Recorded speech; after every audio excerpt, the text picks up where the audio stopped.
Bien, bonjour à toutes et à tous. Nous poursuivons donc les travaux de notre commission d'enquête avec l'audition de Madame Anne Devrez, présidente du Conseil national de la protection de l'enfance, Monsieur Sylvain Turgis, son secrétaire général, et Mesdames Céline Truon et Nathalie Vabre, qui sont membres de ce CNPE. Je vous remercie à tous les quatre d'avoir répondu favorablement à notre invitation. Créé donc par la loi du 14 mars 2016, le CNPE est chargé d'émettre des avis et de formuler toute proposition utile relative à la prévention et à la protection de l'enfance. Vous êtes notamment consulté sur les projets de textes législatifs ou réglementaires portant à titre principal sur la protection de l'enfance. En octobre 2023, le CNPE, le Conseil national de l'adoption CNA, et le Conseil d'orientation des politiques de jeunesse ont alerté les pouvoirs publics sur la crise sans précédent qui frappe le secteur et sur l'impossibilité de garantir la protection des enfants en danger sur de nombreux territoires. Vous avez demandé la mise en place d'un plan Marshall pour la protection de l'enfance avec des moyens supplémentaires, un meilleur pilotage de cette politique, davantage d'équité entre les territoires et un renforcement de l'attractivité des métiers du secteur. Vous pourrez nous éclairer sur les suites qui ont été données à cette demande. Je vais pour l'instant vous laisser la parole pour une intervention, si vous en êtes d'accord, de 15 minutes à vous répartir, en tout cas une intervention liminaire. Et puis ensuite, Madame la rapporteure vous posera quelques questions. Et puis ensuite, les députés présents pourront également échanger avec vous. Je vous laisse la parole, je vous laisse... j'ai deux éléments à vous donner d'importance. Évidemment, rappeler à vous et puis à tout le monde que l'audition elle est retransmise en direct sur le site de l'Assemblée nationale et vous dire effectivement qu'en application de l'article 6 de l'ordonnance du 17 novembre 58 relative au fonctionnement des assemblées parlementaires, vous devez, et je vais vous le demander, prêter serment de dire la vérité, rien que la vérité, toute la vérité. Et je vous invite donc, si vous le voulez bien, à lever chacun l'un après l'autre la main droite et à dire « je le jure », si vous voulez bien, en actionnant le micro à chaque fois. Je le jure. Je le jure. Je le jure. Je le jure. Je vous laisse donc la parole pour 15 minutes environ. Merci. Merci Madame la Présidente, Mesdames les députés, Messieurs les députés. C'était extrêmement important pour le Conseil national de la protection de l'enfance d'être associé dès le début de l'ouverture, dès l'ouverture de cette commission d'enquête à ces réflexions. Donc voilà, nous réjouissons de pouvoir partager un certain nombre de préoccupations, mais aussi de propositions. Pour ce premier temps qui est court de fait, et puis on a eu l'info assez récemment, je m'exprimerai moi, j'introduirai ensuite les raisons pour lesquelles j'ai souhaité être accompagnée avec évidemment la validation des membres du bureau et de Céline Truong et de Nathalie Vabre. Elles interviendront ensuite dans les échanges. Si vous en êtes d'accord, parce que vous conviendrez que 15 minutes, c'est un temps très court, vu la masse des questions que vous nous avez posées. Et d'ailleurs, je n'y répondrai évidemment pas dans l'exhaustivité. On vous a déjà transmis, je crois, un certain nombre de textes qui ont été élaborés, validés par les membres du Conseil national. Certains d'entre eux répondent déjà à quelques questions que vous avez soulevées. On y viendra peut-être ensuite dans les échanges. Et puis, bien entendu, il ne nous a pas échappé la demande qui nous était faite de répondre dans les 3 semaines, par écrit, de manière formelle, aux questions qui sont soulevées dans le questionnaire très intéressant et très complet que vous nous avez adressé. Dans cette prise de parole introductive, je me centrerai peut-être sur des points centraux pour le Conseil, débattus au sein du Conseil, de notre position aujourd'hui.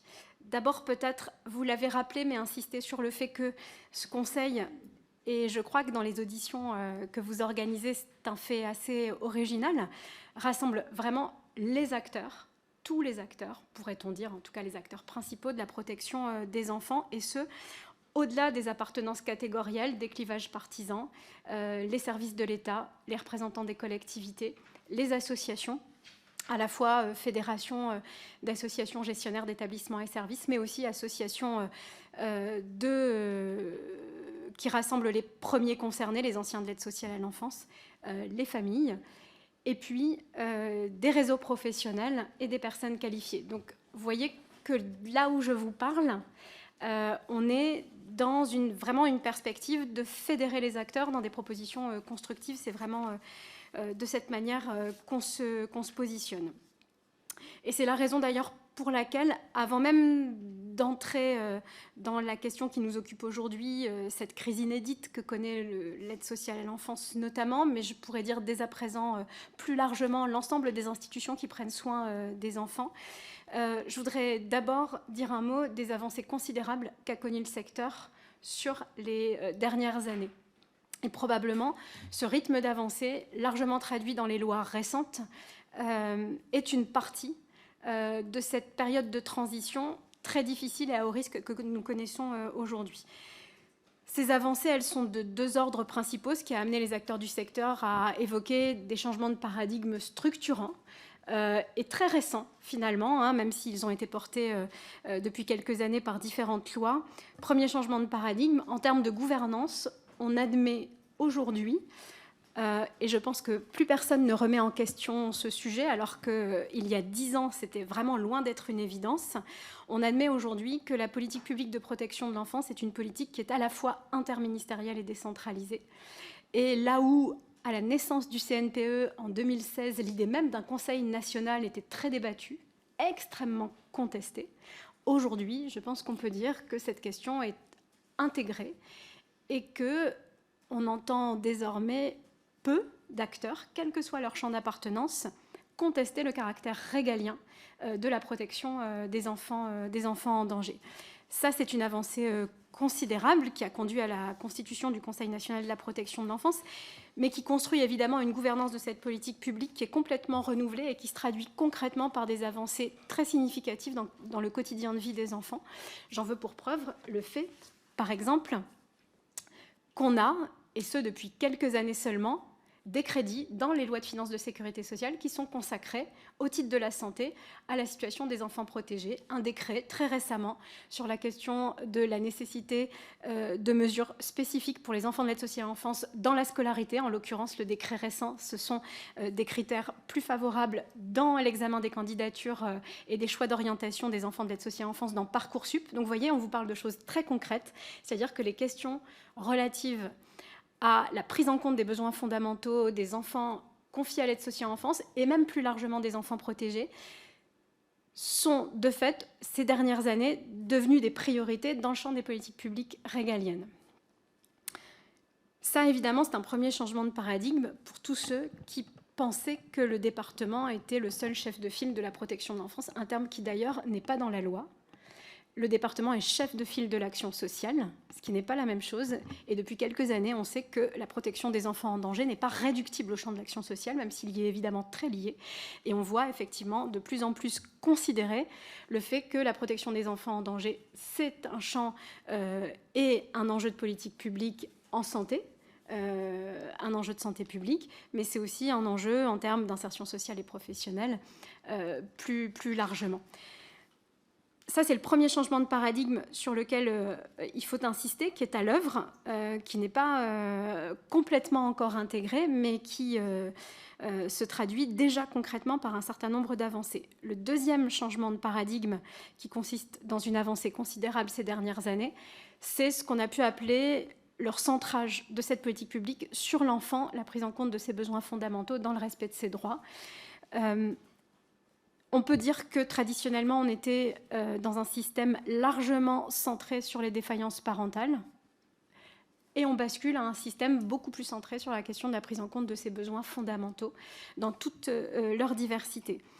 Là aussi, cette dimension-là, elle se traduit très évidemment dès 2016 dans la démarche de consensus sur les besoins fondamentaux des enfants qui reste un texte de référence pour l'ensemble des intervenants en protection de l'enfance. Ces deux changements de paradigme structurants sont portés par les lois récentes 2007, 2016, 2022. Mais ces changements de paradigme n'ont été possibles que grâce à deux évolutions majeures très récentes elles aussi. D'abord, l'évolution considérable des connaissances sur le champ qui nous occupe est de plus en plus rapide, avec des appuis scientifiques de plus en plus assumés dans notre politique publique. C'est ce qui permet aujourd'hui d'avoir une attention particulière aux tout-petits, on sait davantage de choses sur les conditions de leur développement, mais aussi sur les conséquences d'une exposition à des expériences d'adversité dans l'enfance, sur le développement de l'enfant, mais aussi sur sa vie à l'âge adulte. Ce sont des connaissances qui sont extrêmement récentes, qui viennent marquer cette politique publique, qui ont largement inspiré le législateur très récemment.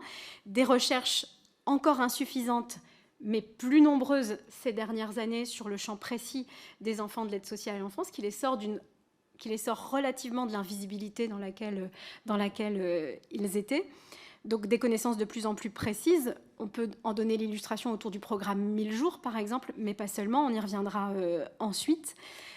Mais c'est aussi ces évolutions des connaissances scientifiques qui nous amènent à intervenir d'une autre manière auprès des enfants victimes de violences conjugales, vous le savez bien, autour des enfants victimes de prostitution. Tout ça, on a maintenant des résultats scientifiques qui nous permettent de les reconnaître comme des enfants en danger et de changer nos pratiques sur ces sujets. L'autre condition qui a permis ces avancées considérables, c'est évidemment la prise de parole des premiers concernés. Vous avez choisi, je crois, de démarrer les travaux de votre commission avec des personnes concernées par l'aide sociale à l'enfance, bien convaincues, comme on l'est au CNPE, de la nécessité de prendre en compte les savoirs d'expérience pour construire les politiques publiques et comprendre les enjeux de ces politiques publiques. Je l'ai dit tout à l'heure, c'est un des points forts du Conseil national de la protection de l'enfance, qui, en 2022 d'ailleurs, a vu la dimension des savoirs d'expérience davantage investie par la composition du Conseil, avec un collège 2 des personnes concernées, enfants et familles, qui a été largement boosté par la réforme, la loi, mais surtout le décret qui a suivi la loi donc en 2023, 22, dès 2022, décembre, voilà, à la fin de l'année 2022. Donc grâce à ces évolutions-là, on a bougé nos repères, on travaille autrement aujourd'hui. Et ce qui est très paradoxal au moment où on se parle, qui nous laisse penser qu'on est dans une période de transition à la fois à haut risque, mais aussi à haut potentiel, c'est que l'aide sociale à l'enfance probablement n'a jamais été aussi attaquée au moment où elle travaille de mieux en mieux, et où en tout cas elle tente de le faire. Et ça, c'est un point d'ancrage très fort au Conseil national de la protection de l'enfance, c'est-à-dire qu'il n'y a pas de nostalgie d'un temps ancien. Il nous semble au contraire que, comme je viens de l'expliquer, on a beaucoup progressé sur tout un tas de sujets, la santé de l'enfant, je l'ai dit, l'éducation, mais aussi, évidemment, la question de la participation. On prend mieux en compte la parole des enfants, ils participent davantage aux décisions qui les concernent. Mais évidemment, il ne suffit pas de dire nos intentions à tous pour qu'elles se traduisent concrètement dans le réel de vie de ces enfants et des professionnels qui prennent soin d'eux. Il s'agit, j'ai précisé d'emblée, de réponses qui sont structurelles. Et dans le secteur particulier de la protection de l'enfance, il ne suffit pas de dire la loi pour qu'elle se traduise concrètement et immédiatement. On est sur des changements dans un système hérité, d'approche caritative très ancienne, héritée du 19e siècle, d'un système très paternaliste, dans laquelle, évidemment, il faudra des années pour construire d'autres pratiques professionnelles. Ces changements sont à l'œuvre, mais malheureusement, nous nous posons la question de savoir s'ils pourront véritablement se déployer alors qu'une crise sans précédent frappe les institutions. Et c'est évidemment le point sur lequel vous nous interrogez, puisque le Conseil national de la protection de l'enfance a fait partie des premiers qui ont alerté dès septembre l'année dernière sur ce qui allait se passer ensuite. Malheureusement, force est de constater que ce qui avait été dit en septembre-octobre s'est confirmé ensuite et que finalement, grâce à la force de nos réseaux et la pluralité des membres du Conseil, nous n'avions pas tort sur ce qui s'amorçait dès l'automne 2023. Alors, cette crise, d'aucuns pourront dire que l'aide sociale à l'enfance est toujours en crise, et c'est vrai qu'avant chaque grande loi, on a évoqué la crise que connaissait l'aide sociale à l'enfance. Avant la loi de 2007, c'était les drames d'Angers et d'Outreau qui avaient percuté beaucoup les institutions d'aide sociale à l'enfance, mettant en cause d'ailleurs très lourdement les dispositifs, y compris de signalement, qu'elles portaient, d'où les réformes ensuite. Mais en 2016, souvenez-vous, c'était peu de temps avant, tout juste, Céline Gréco et Elias Loufoque qui signaient respectivement La démesure, Dans l'enfer des foyers, et puis beaucoup de documentaires à charge. Ça a été le début vraiment de l'engagement médiatique sur ces questions-là. Et puis des rapports scientifiques, celui d'Adeline Goutte-Noire ou le rapport de la défenseure des enfants sur l'affaire Marina, qui disait aussi déjà à quel point on était en crise et dans la nécessité de se réformer. Parmi les membres du CNPE, certains posent la question de savoir si l'aide sociale à l'enfance n'est pas naturellement en crise du fait même de son objet, de la très grande difficulté de l'exercice de ses missions et de ce à quoi s'exposent effectivement tous ceux qui y travaillent, c'est-à-dire l'impensé, l'inédit, l'insupportable, ce qui pourrait justifier des mesures tout à fait singulières de soutien, d'accompagnement des professionnels. On y reviendra peut-être. Mais ce qui nous arrive là est d'une autre nature en 2023 que cette crise quasi structurelle des institutions de protection des enfants. Parce qu'on a un faisceau d'éléments contextuels qui se rejoignent à un moment T, la fin d'année 2023 de notre point de vue, et qui viennent s'ajouter les uns aux autres pour créer une situation qui est tout à fait inédite. J'évoquerai ici les 3 facteurs principaux que nous avons identifiés et qui expliquent cette crise inédite. D'abord, et je pense que c'est sur ce point qu'il faut insister, une augmentation considérable de l'activité en protection de l'enfance qui percute et qui bouleverse évidemment toutes les organisations. Alors, cette augmentation d'activité, elle n'a pas été à la même hauteur partout et au même moment de la même manière. Mais au moment où on se parle, depuis 2021 jusqu'au début 2024, elle a quasiment finalement concerné tous les territoires. Certains ont d'abord connu une augmentation considérable des placements en urgence, puis d'autres des informations préoccupantes. Et puis, les rythmes n'ont pas toujours été les mêmes. Mais par contre, ce qui est clair, c'est que partout, on note cette accélération de l'augmentation de l'activité. Et même si les rythmes n'ont pas été les mêmes, ce qu'on observe partout, c'est que cette augmentation, elle est exponentielle, c'est-à-dire que ça augmente de plus en plus vite. On part sur une échelle de 10 ans à une augmentation qui est mesurée, à un effet d'accélération de l'augmentation. Et partout, cet effet d'accélération, même s'il ne se traduit pas de la même manière par la même activité, on le retrouve sur les territoires. Cette augmentation de l'activité, elle procède de tout un tas de facteurs qu'on a encore un peu de mal à discriminer, à comprendre, mais on sait que cette augmentation de l'activité procède sans doute d'une aggravation de la situation des familles et de signes manifestes de souffrance des enfants et des jeunes. C'est documenté maintenant par Santé publique France avec notamment des enquêtes qui ont été quand même très significative et très alarmante autour notamment du nombre de passages aux urgences pour gestes suicidaires d'enfants jeunes, moins de 15 ans, puisque c'est la tranche, en l'occurrence, qui était la plus concernée par l'augmentation considérable du nombre de passages aux urgences. On voit bien là qu'on a affaire à quelque chose d'inédit, puisque c'est des tranches d'âge qui étaient moins concernées, fort heureusement, mais là, on voit une bascule s'opérer à partir de l'année 2021. Il y a d'autres éléments. On a des éléments autour des tout-petits aujourd'hui. On parle beaucoup de la question de l'exposition aux écrans comme une hypothèse de la dégradation de la santé des tout-petits, mais il y en a d'autres. En tout cas, on voit bien que la question de la souffrance des enfants est au cœur de notre réflexion. Mais ce n'est pas le seul sujet. Je voudrais insister sur ce point. L'augmentation de l'activité procède aussi de tout ce que j'ai expliqué précédemment, qui sont les avancées majeures dans la connaissance, les connaissances dont nous disposons aujourd'hui, qui font qu'on est, beaucoup moins insensible à la souffrance des enfants, mais aussi beaucoup moins tolérant aux violences qui s'exercent au sein des familles, sur les femmes évidemment, mais aussi sur les enfants et sur toutes les personnes vulnérables. Les professionnels sont mieux formés, ils ont davantage de connaissances sur ces sujets. Il y a encore 10 ans, on n'intervenait pas auprès de très jeunes enfants, ou presque pas. Regardez les données significatives, la population des moins de 2 ans n'était pas représentée, ou de manière infime, dans les dispositifs d'aide sociale à l'enfance. Or, depuis quelques années, et c'est une partie importante de l'augmentation quantitative que j'évoquais, on a une augmentation considérable du nombre de placements des tout-petits. Et quand je parle des tout-petits, c'est bien les 0-6 ans, avec un fait particulier sur les 0-3 ans.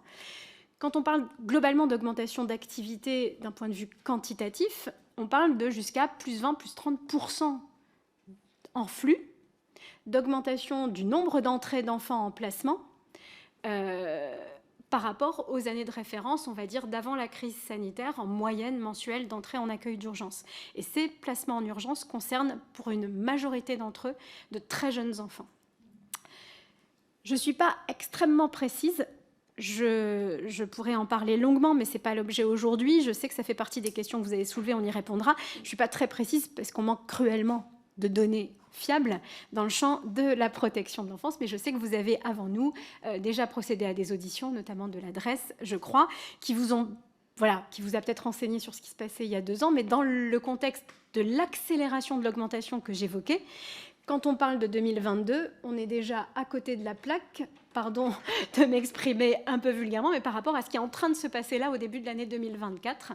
C'est la raison pour laquelle le Conseil national de la protection de l'enfance construit actuellement un réseau sentinelle de veille sur les territoires constitué de 15 départements qui met en commun des données non consolidées, mais qui ont pour vocation à être un peu plus réactifs sur ce qui se passe sur les territoires. Bref, cette augmentation quantitative, elle concerne beaucoup les très jeunes enfants et aussi les plus âgés, avec plus de protection des jeunes adultes. Là aussi, probablement des signes de souffrance réelle de la jeunesse, mais aussi une attention plus forte depuis un certain nombre d'années à la situation des jeunes, avec, j'ai dit tout à l'heure que les avancées qu'on connaissait étaient pour partie liées aux prises de parole des premiers concernés et au fait qu'ils existent maintenant dans le débat public. Évidemment, sur cette question de l'accompagnement des jeunes après la majorité à l'aide sociale à l'enfance, on sait tous que dans différents collectifs, ce sont des sujets qui ont été traduits dans la loi, mais portés essentiellement par les premiers concernés, les professionnels aussi, mais dans ces collectifs type cause majeure. Cette augmentation quantitative de l'activité qui se traduit par une saturation des dispositifs tout à fait inédite, qui met même en danger dans certains cas les enfants sur certains lieux d'accueil, quand on atteint des 120, 130, 140, 150% de taux d'occupation des structures d'accueil, que ce soit des structures d'accueil dites institutionnelles ou d'accueil familial, s'accompagne d'une augmentation plus qualitative et d'une transformation du public accueilli. Je n'ai pas le temps de développer, mais sachez que des enfants qui étaient auparavant accueillis dans des structures spécialisées sont maintenant accueillis au sein des structures de l'aide sociale à l'enfance par défaut de place, en attente, ou même maintenant en orientation directe, parce que ce transfert de charge assez invisible est à l'œuvre réellement sur les territoires. Ça ne concerne pas énormément de situations par rapport à la masse d'évolution quantitative que j'évoque, mais par contre, c'est des situations qui concentrent beaucoup d'énergie et qui épuisent considérablement les professionnels de l'aide sociale à l'enfance. On peut se poser la question de savoir si les départements n'auraient pas pu faire face à l'augmentation quantitative, si elle avait eu juste lieu en termes quantitatifs, plus d'enfants à accompagner, si elle ne s'était pas doublée de cette évolution des profils des enfants en même temps. Et même à l'inverse, on peut se dire, beaucoup de départements sont en train de se poser la question de savoir comment ils peuvent aménager des dispositifs particuliers. C'est les fameuses micromex, unités situations complexes pour des enfants avec des besoins spécifiques et avec des besoins particuliers.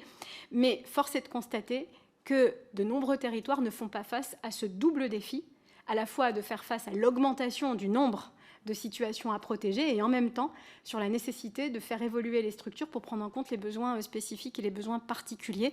Je pense évidemment en particulier là au champ médico-social, c'est-à-dire à l'accueil des enfants en situation de handicap qui sont plus présents qu'ils ne l'étaient à l'aide sociale à l'enfance, mais je pense aussi évidemment à l'offre sanitaire, aux placements familiaux thérapeutiques, notamment l'association de psychiatrie infanto-juvénile a produit avec le CNPE une première analyse qui objective l'effondrement du nombre de places en placement familiaux thérapeutiques.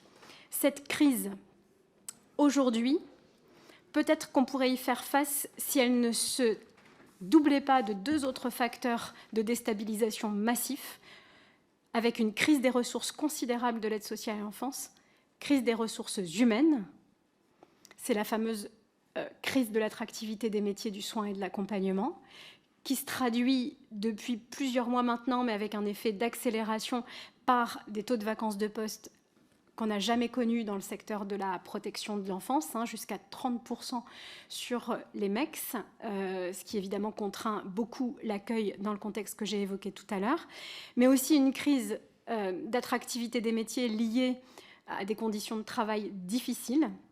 Et j'ai beaucoup insisté sur le fait que nous sommes nombreux à constater les avancées dans les dispositifs de protection de l'enfance, mais il y a un secteur sur lequel probablement on peut dire qu'on n'a pas avancé, voire même les conditions se sont dégradées, c'est sur le champ de l'accompagnement professionnel, la clinique institutionnelle, le fameux prendre soin des professionnels pour qu'ils puissent prendre soin des enfants. C'est un sujet qui est au cœur du livre blanc du travail social, sur lequel vous nous interrogerez peut-être, mais sur ce sujet-là, on sait aujourd'hui, et c'est documenté, les risques d'épuisement professionnel des professionnels qui prennent soin des enfants qui vont très mal, avec des risques de manifestations de stress post-traumatique qui sont multipliés par rapport à la population générale et même par rapport aux travailleurs sociaux, a fortiori quand on est dans ces contextes dans lesquels peu de perspectives sont ouvertes.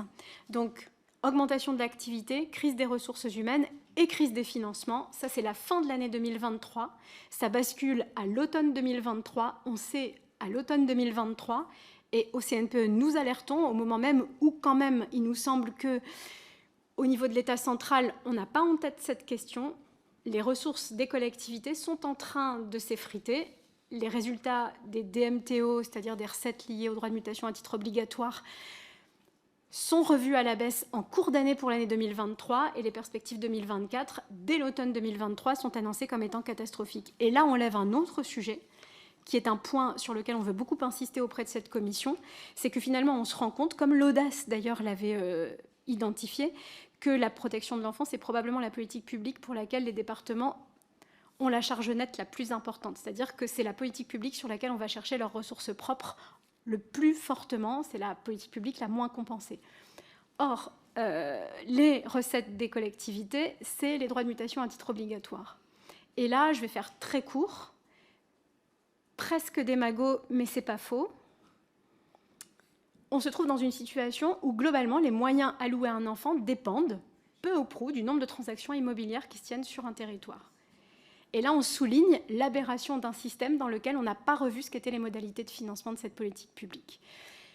Bref, en termes de gouvernance, on pose beaucoup de questions sur qui fait quoi. Au Conseil national de la protection de l'enfance, nous pensons que nous avons besoin de tous, politique publique à la fois interministérielle et décentralisée. Par contre, nous posons clairement la question et du financement et du contrôle de cette politique publique. C'est un sujet qui est au cœur de la mission Woerth aujourd'hui. Nous avons de très vives attentes sur le fait que cette question d'un financement qui soit corrélé à des indicateurs objectifs de besoins de population et qui soit contrôlé, c'est-à-dire qu'on affecte aux institutions qui s'en occupent les ressources dont elles ont besoin et qu'on veille à ce que ces ressources soient bien utilisées. C'est évidemment, vous l'avez noté, un point fort de nos propositions. Parce que, au-delà de cette crise, et vous l'avez noté, il nous semble au Conseil national de la protection de l'enfance que la situation est grave, mais qu'il est possible d'agir. Et même qu'on peut fédérer les différents acteurs autour de propositions concrètes. Nous en avons formulé un certain nombre et avons commencé à y travailler d'une manière très artisanale, parce que le Conseil national de la protection de l'enfance n'a pas énormément de moyens, mais compte beaucoup sur la volonté de ses membres, et elle est là, et on le constate chaque jour. Donc on a mis au travail un certain nombre de questions dès à présent, avec une vraie préoccupation, c'est de ne pas céder ni au mouvement sensationnaliste ou d'ASE bashing, parce qu'il nous semble que, d'abord, il y a un enjeu éthique à ne pas identifier les personnes qui sont concernées par la protection des enfants à des trajectoires dramatiques, vraiment. Et ensuite, parce qu'il nous semble que cette polarisation du débat entre du tout ou rien ou du bon ou du mauvais n'est pas forcément le levier le plus favorable pour faire avancer les choses. Pourtant, nous tenons avec force un certain nombre de propositions très claires et très concrètes. Au-delà de ces questions de clivage, avec cette idée de la nécessité, sur ces sujets d'une très grande complexité, d'avoir une démarche finalement relativement pragmatique, mais très inspirée par les savoirs expérientiels et scientifiques. Aujourd'hui, avec les membres du bureau, j'ai fait le choix d'être accompagnée de Céline Truong, et donc volontaire permanente à ATD Carmonde et responsable de l'équipe nationale Petite Enfance et Famille. et de Nathalie Vabre, pédiatre coordinatrice de l'unité accueil pédiatrique enfants en danger de Nantes, pour bien vous montrer d'abord qu'il y a vraiment des leviers d'action. Côté ATD, évidemment, on pourra évoquer avec vous la puissance d'efficacité des actions de soutien des familles, et ce, le plus précocement possible, y compris dans la toute petite enfance, sur cette idée que tous, on a besoin d'être aidés au moment où le bébé arrive et que des choses sont possibles. Et plus spécifiquement sur la santé de l'enfant, avec Nathalie Vabre engagée depuis de très nombreuses années maintenant sur la question de la lutte contre les violences faites aux enfants, la lutte contre l'invisibilité, y compris des violences, même des violences physiques faites aux enfants, la difficulté à les repérer et à les prendre en charge. Et on voudrait vous démontrer qu'on peut tout à fait travailler en bonne intelligence sans vouloir choisir son camp. Ce serait le pire qui puisse nous arriver, entre soutenir les familles d'un côté et accompagner et lutter contre les violences faites aux enfants. C'est la chance du Conseil national de la protection de l'enfance que de pouvoir travailler avec toutes ces composantes, résolument centrées sur les besoins fondamentaux et le respect de ses droits. Et d'ailleurs, centré sur les besoins fondamentaux de l'enfant, y compris pour travailler avec ceux qui l'entourent, ses parents, mais aussi ses proches, beaucoup plus largement.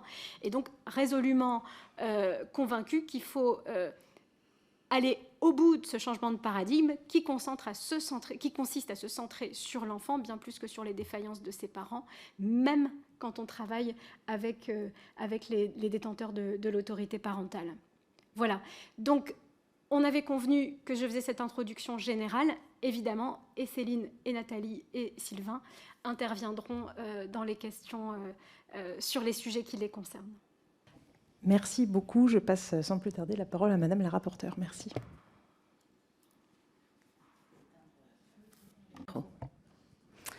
Alors, merci beaucoup. Merci de cette présentation. Je ne doutais pas de la vision que le CNPE allait donc porter. Je pense que ces éclairages sont évidemment pour la commission d'enquête extrêmement importants.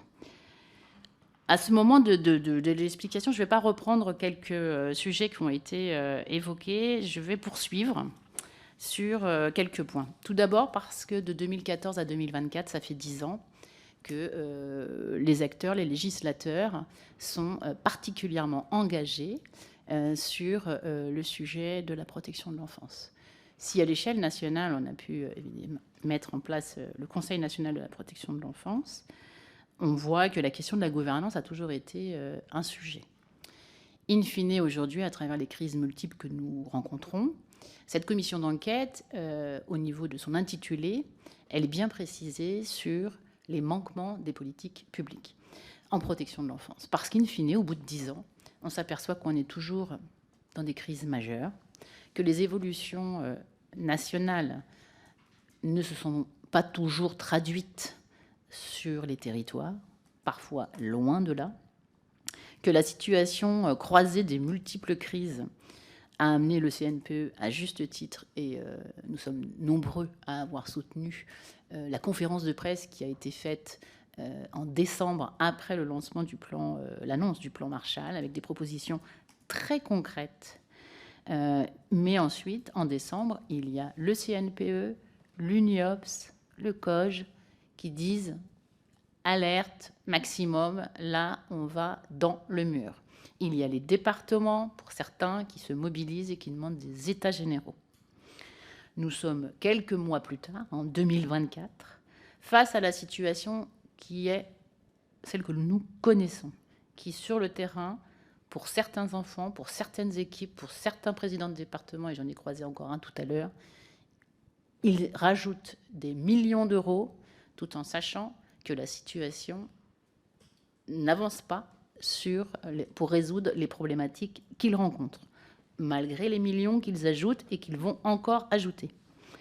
Donc le Conseil national, quand il a fait ses propositions, quelles ont été les réponses à l'échelle de l'État quand nous avons des grandes organisations qui lancent une alerte maximum pour dire qu'on est à la croisée d'un chemin qui, en effet, change de paradigme parce que le législateur a fait évoluer les textes, mais pour autant, très concrètement, dans les territoires, il y a une dynamique qui se met en place et qui est extrêmement dommageable pour les enfants, à savoir la crise du métier, du médico-social, la crise du lien, liée à une augmentation massive, y compris du cadre des enfants. Ce qui est une difficulté majeure, mais donc j'aimerais savoir, à l'époque, c'est Charlotte Cobel qui est ministre, quelles ont été les propositions qui vous ont été faites, tant au niveau du ministère que de sa direction au niveau de la DGCS, pour répondre au CNPE, qui est quand même l'institution qui répond à l'ensemble du domaine de la protection de l'enfance à travers, comme vous l'avez précisé, l'ensemble du spectre qui est les associations, les élus et un maximum d'acteurs, en tout cas tous les acteurs de la protection de l'enfance. Changement de ministre, donc Charlotte Cobel, qu'est-ce qu'elle répond? Comment s'est accompagné ce plan Marshall? 2, aujourd'hui, avec Sarah El Haïry, comment ça se situe au niveau professionnel, au savoir de l'échange que vous pouvez en avoir avec les échanges que vous avez avec le CNPE, et comprendre en fait comment les mécanismes, à un moment donné où tout le monde a tiré la sonnette d'alarme, y compris dans des tribunes, y compris pour certains grands professeurs de médecine, à travers des lettres envoyées au président de la République, tout le monde sonne l'alerte sur cette politique publique, sur, comme vous l'avez évoqué tout à l'heure, pardon, j'ai dit tu, par connaissance. En tout cas, tout le monde a sonné l'alerte, et pour autant, on sait que sur le terrain, ça ne va pas. Exemple, nous allons faire un déplacement très prochainement. On ne cherche pas à avoir le sensationnel, mais on ne peut pas fermer les yeux sur le fait que quand on est à 150% dans une pouponnière au niveau de la prise en charge des enfants qui ont quelques jours jusqu'à 3 ans, que le décret de 74 n'a jamais été revu et qu'en fait, on a des enfants qui, pour 33 places, on a 66 enfants et qu'on est dans des situations où des enfants de quelques jours à maximum 2 ans et demi se retrouvent à être en situation de impersonnel pour 9 bébés. Je dis que tout ça, aujourd'hui, d'autant plus par les neurosciences, d'autant plus que nous connaissons les besoins fondamentaux de ces enfants, est inacceptable. Donc d'un côté, à l'échelle nationale, ça a beaucoup avancé, y compris le législateur a fait bouger les lignes. Mais ce qui se passe, y compris sur ce temps de l'enfant qui n'est pas le temps de l'adulte, ni de nos réflexions nationales, est une urgence. Et vous avez fait à travers les propositions du CNPE, et donc avec la COGE et l'UNIOPS, des propositions très concrètes. Tout de suite, maintenant, il faut mettre ça en place, donc les propositions que vous avez faites, et in fine, quelques mois plus tard, en fait, dans ces propositions, à ce stade, nous ne voyons pas une politique publique se dégager en urgence absolue sur la situation.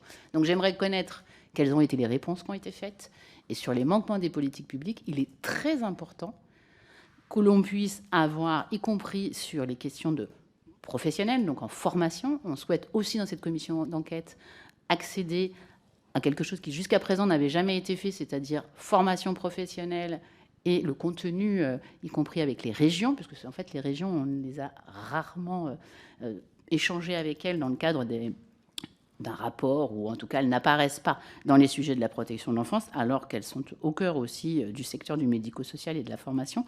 Et donc j'aimerais aussi avoir votre avis, puisque du coup, dans cette situation terrible que nous rencontrons, où tout se croise, et bien dans ce pic, il y a l'ouverture aujourd'hui à l'intérim, qui amène des structures à répondre à des départements en 15 jours, avec une possibilité de faire des MEX en 15 jours avec des personnels qui ont 0 formation pour des enfants, alors que nous savons que c'est extrêmement dommageable pour le devenir de ces enfants, puisqu'on parle de soins et de questions sanitaires dans l'approche autour de ces enfants à travers leur psychotrauma.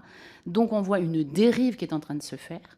On voit des personnels qui sont en grande souffrance, mais y compris parce que la formation de base et initiale ne permet pas, en protection de l'enfance, aujourd'hui, avec des doubles vulnérabilités, d'accompagner ces enfants de la meilleure manière, parce que la formation de base n'y est pas, le contenu n'y est pas. C'est une formation assez généraliste pour aller dans différents secteurs du médico-social, d'où le fait que cette formation doit être spécifique à la protection de l'enfance. Donc, vous avez fait des propositions au travers de ces sujets, Et je crois que là aussi, il y a urgence à ne pas laisser l'intérim sous la forme du privé que nous voyons actuellement prendre ce champ de la protection de l'enfance avec les pires dégâts, je le crains, pour les enfants qui vont être accompagnés. Les départements, pour certains, répondent à des appels à projets sur lesquels ils disent qu'ils n'ont pas d'autres propositions que ce qui est proposé en termes d'intérim, parce que les grandes associations aujourd'hui ne peuvent répondre à des appels à projets qui leur sont proposés en termes rapides, je parle bien sûr. Et donc du coup, comme il était évoqué, double défi, triple défi, je pense qu'il est très important, après l'annonce du plan Marshall, après cette conférence de presse qui réunissait les grands acteurs, de connaître réellement les suites qui sont données au niveau de l'État et comment vous travaillez la question de la formation, puisque je crois qu'il y a des projets qui sont portés autour de ces sujets-là, et par ailleurs, comment participer là aussi, s'il y a des discussions, et je pense que c'est le cas, avec les départements. Alors en matière de gouvernance, un point de cohérence très fort au sein du Conseil, c'est la conviction profonde que face aux défis auxquels nous avons à faire face, la pire situation serait un renvoi des responsabilités les uns vers les autres. Or, c'est manifestement un risque permanent. Et plus les ressources manquent de part et d'autre, et plus on a tendance à renvoyer vers l'autre la responsabilité de ce qui se passe. Notre force à nous, c'est de compter parmi nos membres des représentants de toutes les institutions. Et à titre très personnel, je précise que j'ai moi-même exercé dans les services de l'État, en collectivité, et j'ai été directrice générale d'une association. Ça m'aide beaucoup à résister à la tentation qui nous guette tous, de renvoyer vers les uns ou les autres les responsabilités, dans un moment dont j'ai pris le temps de vous dire à quel point il était inédit, parce que nous sommes convaincus que c'est la seule mobilisation de tous, en les obligeant chacun à faire un pas de côté, qui permettra de faire face, peut-être pas de la meilleure manière, mais à tenir bon le temps que les évolutions structurelles à l'œuvre que j'ai nommées puissent produire des effets. On est dans un moment dans lequel on a plus de connaissances, plus de vigilance, plus d'exigence, mais avec les outils et les lunettes du passé. Et donc, le système craque. Le problème, c'est qu'au moment où il craque, on n'a plus la disponibilité nécessaire pour penser les autres évolutions. Et il y a un écart, vous l'avez souligné, très important entre ce qu'on aimerait faire et ce qu'on fait réellement. J'en veux pour preuve, par exemple, quelque chose dont on n'a pas parlé, mais qui nous anime beaucoup au sein du Conseil national de la protection de l'enfance, la question de la permanence des liens affectifs des enfants, la possibilité de penser de l'accueil durable. Voilà des sujets qui sont finalement assez nouveaux pour les institutions, qui nécessitent un peu de sérénité pour les penser, beaucoup de formation, beaucoup de soutien dans l'accompagnement des nouvelles pratiques, et qui de fait aujourd'hui sont balayés. Autrement dit, aujourd'hui, au moment où on se parle, c'est au moment où on a le moins de disponibilité dans nos établissements classiques type accueil collectif, les pouponnières qui étaient évoquées, qu'on recourt le plus à ces types de réponses institutionnelles. En proportion, vous voyez d'ailleurs que même dans les grandes masses, on voit les choses bouger, on accompagne moins au domicile, on accompagne moins en renforcé, on a moins de tiers dignes de confiance. Et paradoxalement, très paradoxalement, on recourt davantage à l'accueil familial classique qui est en voie d'effondrement et aux structures classiques de protection de l'enfance qui sont en train d'exploser. Donc pour tenir bon dans cette période et finalement transformer l'essai de chantiers qui sont tout juste amorcés depuis une toute petite dizaine d'années, eh bien, il faut une mobilisation collective. Et effectivement, là, pour nous, les mots ont du sens. C'est la raison de notre appel à un plan Marshall, c'est-à-dire absolument exceptionnel, en faveur de la protection des enfants, qui mobilise et oblige à un pas de côté et l'État, et les collectivités, et les associations. Travailler autrement, voir les choses d'une autre manière, inventer, et le faire ensemble avec des efforts partagés. Ça, c'est quelque chose qu'il a été très compliqué d'obtenir, chacun renvoyant la responsabilité vers l'autre. Quand on est du côté du département de France, c'est l'État qui est responsable, et quand on est du côté de l'État, c'est les départements qui, finalement, ont quand même les moyens de faire avancer les sujets. Nous, il nous semble qu'il y a des leviers qui peuvent être activés et qui peuvent être très favorables. Et ces leviers, on les trouve de part et d'autre. Quand on parle du soutien des familles précoces, on pense évidemment à la Caisse nationale des allocations familiales. Je précise ici que les moyens alloués à l'aide à domicile précoce des familles, c'est-à-dire l'intervention des TISF, s'est effondré sur ces dernières années. Donc au moment où je dressais le constat des besoins des familles, on est dans un contexte dans lequel on finance moins d'aide à domicile en prévention du côté de la CNAV. Donc vous avez vu que ça faisait partie des propositions. Nous, il nous semble que la CNAV pourrait aujourd'hui décider sur indication des services de PMI, des services sociaux départementaux, et là je ne parle même pas de l'aide sociale à l'enfance, bien en amont, très précocement, de proposer à une famille, dans les contextes de vulnérabilité aiguë, une aide à domicile très précocement, sans passer par tous les tuyaux à gaz qui font que finalement les choses ne se mettent pas en place, et sans reste à charge pour les familles, quitte à ce que ce soit les collectivités, les départements qui le financent. Du côté évidemment de la santé, Nathalie Vabre vous en dira un mot. On soutient depuis longtemps la santé comme étant un levier décisif d'évolution des pratiques professionnelles qui joue au-delà de l'état de santé seulement au plan du soin somatique et psychique, mais qui va être décisif sur le bien-être complet de l'enfant. Il y a des enjeux incroyable à relever du côté de l'État.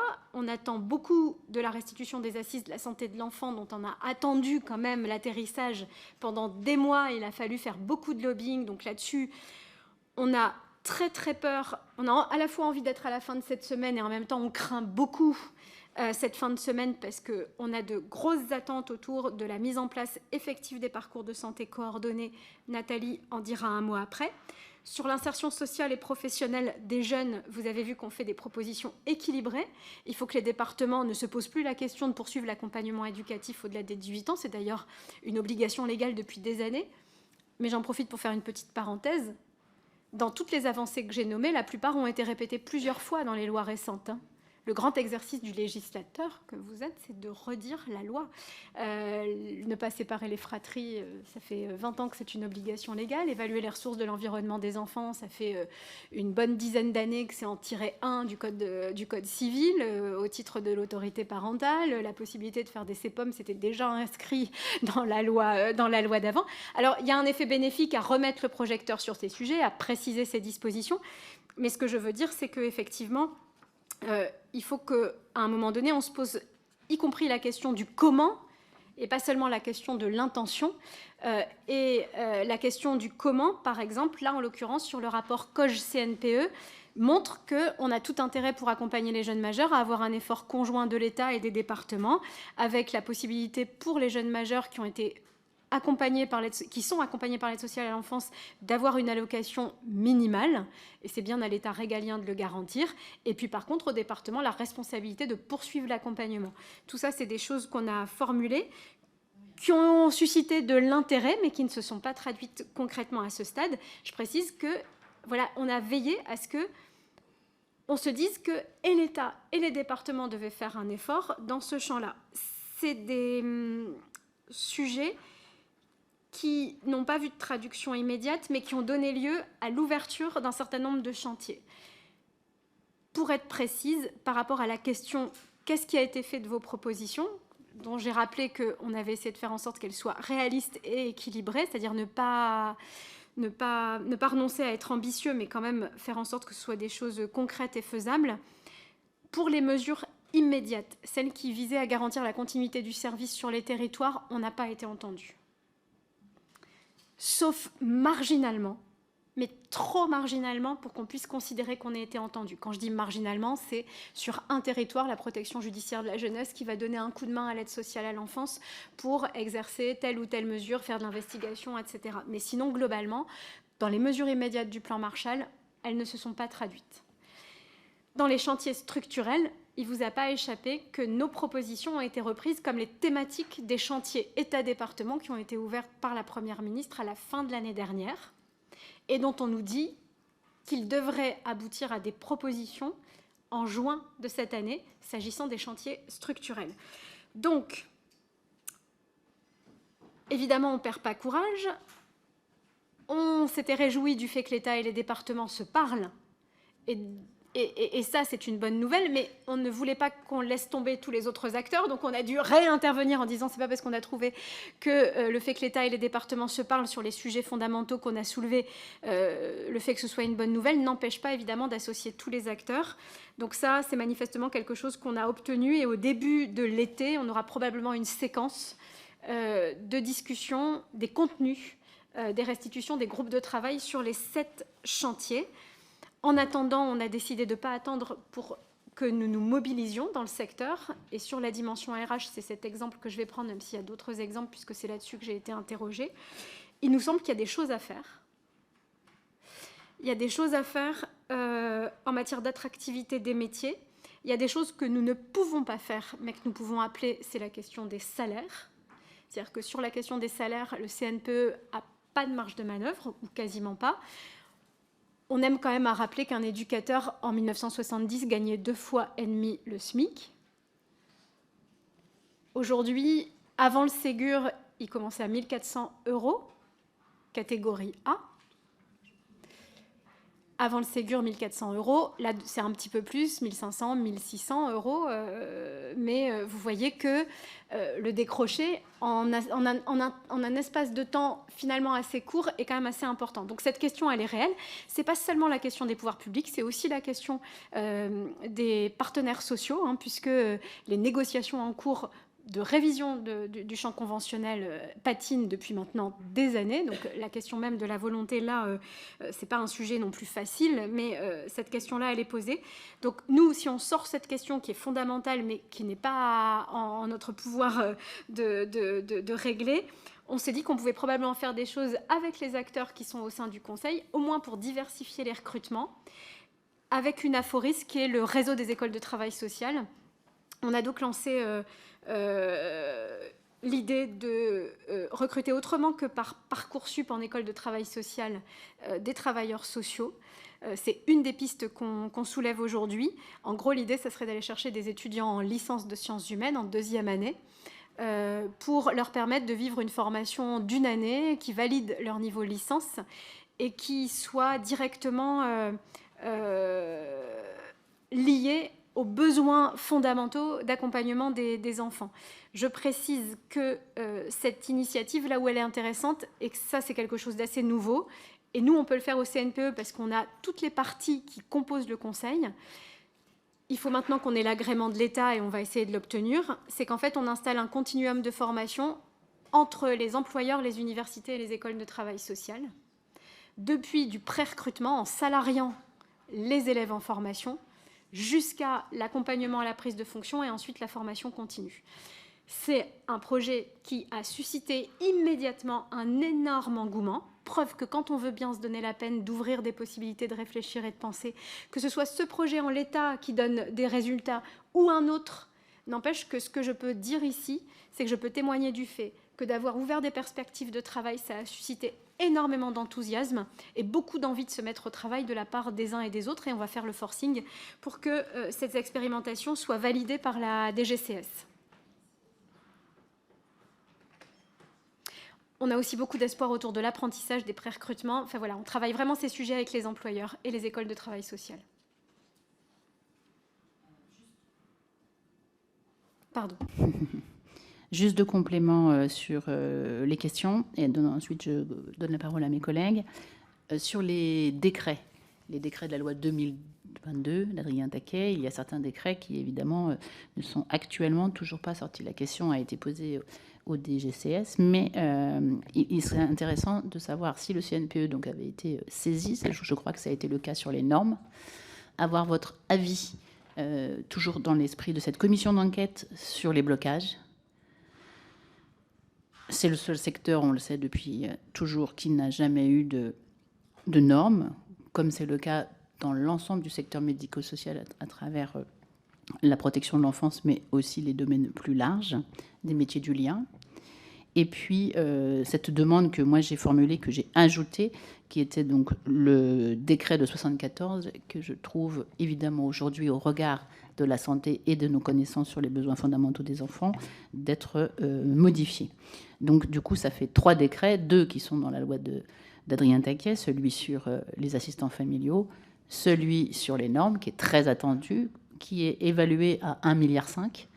Si, donc du coup, il faut savoir si ce qui a été donné par différents grands acteurs est un chiffre qui est bon, ou en tout cas regardé de votre côté, à savoir...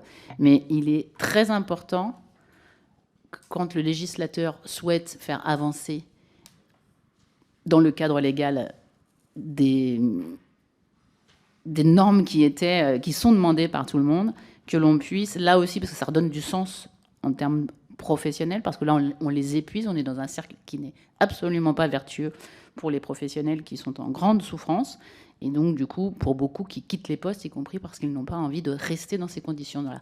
Donc, du coup, en termes de formation, mais aussi de normes, on a capacité à redonner du sens, au-delà de la question, évidemment, des salaires. Mais en formation initiale, formation continue, plus des normes et une qualité de vie au travail plus importante, on pourrait arriver à remettre au cœur de ces métiers une dynamique différente. Voilà. Donc, du coup, avoir votre avis sur ce sujet qui est très important aussi pour la commission d'enquête. Merci. Je me permets d'enchaîner avec des questions d'autres députés, si ça vous va, puis vous pourrez faire des réponses ensuite, surtout. Pour...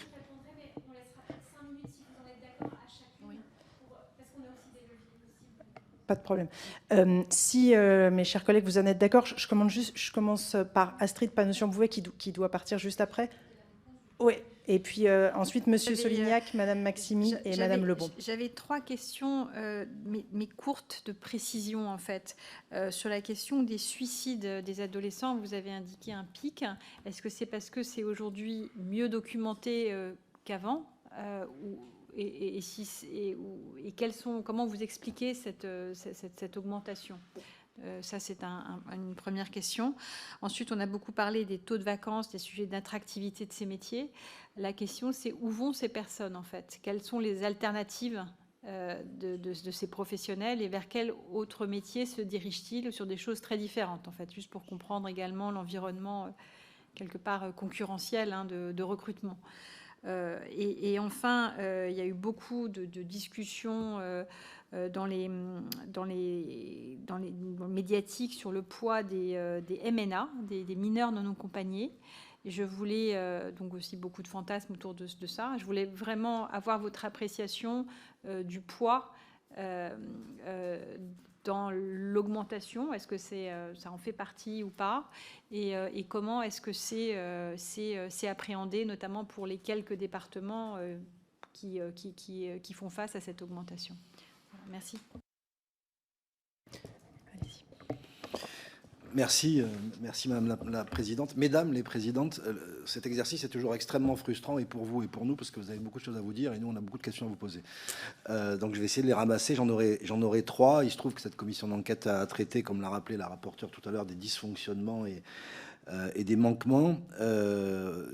Dit d'une autre manière, ça signifie qu'évidemment, on aborde parfois des sujets qui fâchent, et qui fâchent notamment ceux qui ne veulent peut-être pas forcément être pointés du doigt dans les manquements que nous avons à observer.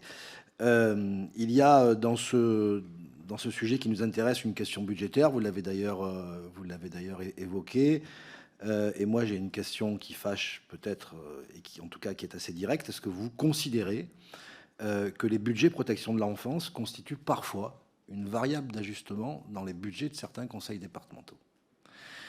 Ma deuxième question, vous avez évoqué les DMTO. Alors, les DMTO, heureusement, ne constituent pas la seule recette des conseils départementaux, mais c'est une recette, en effet, qui est très volatile et qui, pendant des années, d'ailleurs, a connu une croissance exponentielle, et qui, là, désormais, depuis au moins 2 ans, est en train de décroître.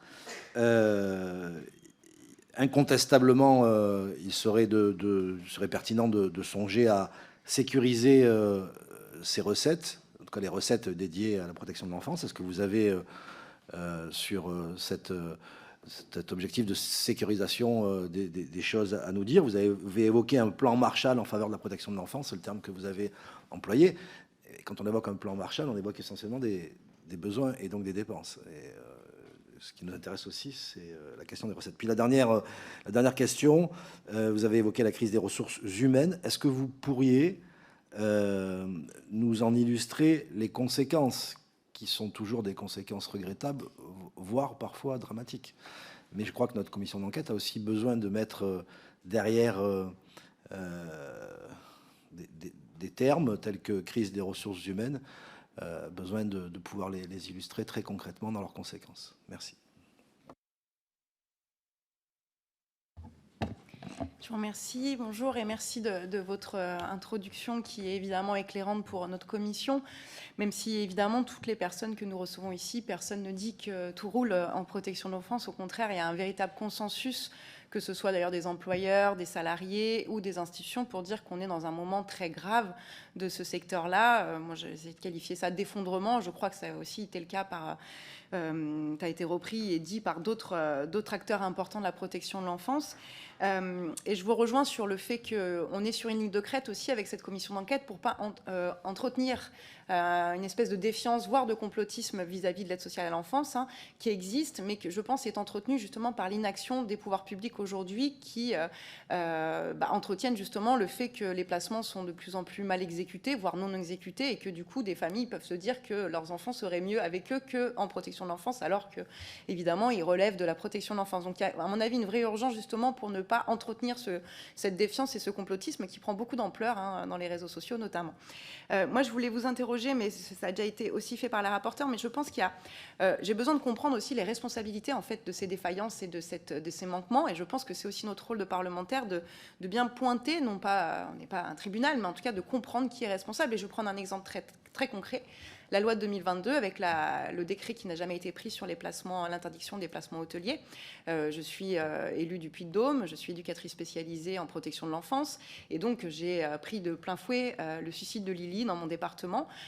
Suite à ce drame, un décret a été pris qui, selon moi, est un décret qui est un décret dérogatoire, en tout cas à l'interdiction des placements hôteliers. Je voudrais votre avis pour savoir qui a bloqué ce décret, très concrètement, parce que je pense que nous avons besoin de comprendre, entre l'État et les départements, qui a fait qu'on a mis plus de 2 ans à faire appliquer une loi qui était essentielle et qui conduit à la mort d'enfants, en fait. Donc ça, c'est important pour moi d'avoir une réponse.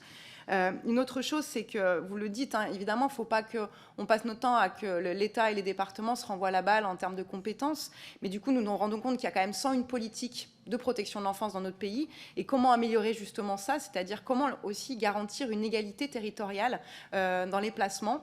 Nous, par exemple, notre groupe, nous sommes la France Insoumise, et nous proposons la recentralisation, non pas pour refaire la DAS, mais pour qu'un enfant qui soit confié dans un département ait les mêmes chances d'accompagnement et de placement et de réussite de son placement qu'un autre enfant d'un autre département, et que les départements aient une exigence de moyens vis-à-vis de cette politique publique. Je rappelle quand même que nous avons les départements de France qui réclament de nouvelles compétences comme l'agriculture, alors qu'ils n'arrivent pas à assurer les compétences qui sont les leurs et qui sont essentielles. Et je voulais juste dire sur le changement de métier, parce que moi j'ai une petite réponse qui est celle la mienne, mais je pense que CNPE dira peut-être autre chose, mais en tout cas ce que je vois, mes collègues qui partent clairement de ce secteur font tout autre chose, c'est-à-dire vraiment se réorientent, mais dans des secteurs totalement différents, par une perte de sens qui est très profonde. C'est même pas qu'une question de rémunération, mais c'est quand on rentre chez soi et qu'on a l'impression d'avoir fait une journée qui est absolument pas à la hauteur et d'avoir été même maltraitant, parce que c'est ce qui se dit aussi dans les services. Effectivement, on part et on fait tout autre chose, qui est dramatique, parce que du coup, c'est pas une crise de vocation, mais en tout cas, c'est de la maltraitance aussi des professionnels. Madame Lebon, vous vouliez poser une question. Merci. Oui, merci beaucoup. Madame la Présidente, Monsieur le Secrétaire Général, Mesdames, comme ma collègue Madame Panosyan-Bouvet, je voudrais vous interroger sur le 3e axe du plan Marshall que vous appelez de vos voeux, celui de revoir les modalités d'évaluation et de mise à l'abri des personnes se déclarant mineures non accompagnées sur le territoire national. On note une forte augmentation du nombre de MNA en 2023, avec 19 370 MNA contre 14 782 en 2022. On remarque également une forte augmentation du nombre de jeunes filles MNA, 1613 l'année dernière contre 612 en 2017. Alors certains, dont je ne partage pas forcément l'avis, demandent que la gestion et la prise en charge des MNA spécifiquement soient redirigées vers l'État. Moi, je voudrais savoir ce que vous en pensiez. Et puis, depuis 2012, la loi impose aux départements de faire remonter au niveau national les données clés de chaque jeune protégé, donc ce dispositif, le dispositif Olympe. Mais on voit qu'aujourd'hui, il n'y a qu'une dizaine de départements qui se conforment à cette obligation, qui se conformeraient à cette obligation chaque année, et plus de la moitié qui n'a jamais fait remonter aucune donnée en 10 ans. Alors on parlait tout à l'heure du risque que l'État et les départements se renvoient la balle, mais en l'espèce, il s'agit des départements et de leurs prestataires informatiques privés qui se renvoient la responsabilité. Et à ce jour, il n'y a pas d'indicateur fiable et actualisé qui permet de suivre à l'échelle nationale le parcours des enfants de l'ASE. Impossible de savoir combien d'entre eux sont hébergés à l'hôtel, comment évoluent les alertes sur les mineurs en danger ou les placements de très jeunes enfants. Le registre national de suivi des enfants protégés, il est quasiment vide. Et vous avez dit, Madame la Présidente, on est contraint de marcher à l'aveugle. Nous sommes totalement défaillants sur le pilotage de la politique publique, faute de données nationales récentes qui permettraient de mieux comprendre et anticiper les évolutions en cours. Le ministère du Travail, de la Santé et des Solidarités a lancé en fin d'année dernière un comité stratégique qui associait départements, administrations et associations. Et il a missionné le cabinet d'audit Mazars pour établir un état des lieux d'ici le mois de mars. Et Sarah El Haïry avait dit qu'un plan d'action serait défini à l'issue de ce délai. Parmi les pistes évoquées, il y avait le choix d'un prestataire unique à l'échelle nationale ou l'harmonisation des fonctionnalités des logiciels existants grâce à un label. Est-ce que vous avez des informations concernant l'audit du cabinet Mazars? Quelle piste a été retenue? Parce que je crois qu'il est urgent d'agir. Et je termine parce que selon Michel Créoff, aucune loi de protection de l'enfance n'est appliquée, pas plus la loi Taquet que la loi Rossignol de 2016 ou la loi de 2007. L'État négocie avec les départements pour qu'ils nous fassent l'honneur d'appliquer les textes de la République. C'est le deal qui a été passé depuis la décentralisation. Donc l'État a-t-il les moyens juridiques, financiers ou même politiques de forcer les départements à mettre en œuvre les lois de protection de l'enfance? Que pensez-vous de la renationalisation, je rejoins Madame Maximi sur ce sujet, de la protection de l'enfance demandée par des associations et professionnels et un temps envisagée par l'ancienne secrétaire d'État chargée de l'enfance, Charlotte Cobel? Je vous remercie. Je vous laisse la parole. Je vais essayer de faire court pour laisser un petit temps, si vous voulez, bien sûr, parce qu'il y a aussi des leviers, mais je vais essayer de n'éluder aucune des questions et j'aurais vraiment apprécié avoir beaucoup de temps pour pouvoir y répondre, mais il n'y en a pas beaucoup. Je vais commencer par la question de gouvernance qui a été citée plusieurs fois et en dernier, je reviendrai après sur les autres questions. Qui est responsable finalement? Alors ça dépend de quoi on parle.